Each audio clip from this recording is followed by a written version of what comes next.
Who wants to talk switchgear for RallyBlitz digital roadbook?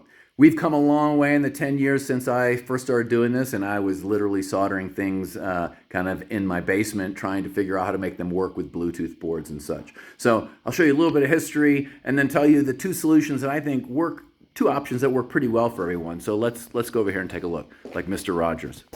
This is the old Blitz buttons that was available for a while. They're not made anymore. The nice thing about these is they use fairly traditional rally controls. And when I'm actually out sort of playing officially, I want to use these buttons because I really like the way the thumb control works on these. But you can't really get them anymore. But I think that actually there are options for most people which are simpler and more reliable. So let's walk over here. There's really two solutions, I think, right now in the market. One is this is called the Joy Map by a company called 7 Solid in Italy. It works really well. It's USB powered. You can also, I think, hardwire powered as well from your system. I just put it to the USB. But it comes on and off really easily. It actually does a lot more than what's needed for RallyBlitz, but it's perfect for RallyBlitz. So you have a button here that allows you to control your road book, up and down. And these are the buttons that control your odometer. The thumb control seems like it might be a little bit vulnerable, but I haven't had any problems with it failing or breaking, and it's worked really well. The Bluetooth connects super fast, and it's nice because you can also see when it's transmitting, so you can do a little bit of diagnostics if something's wrong.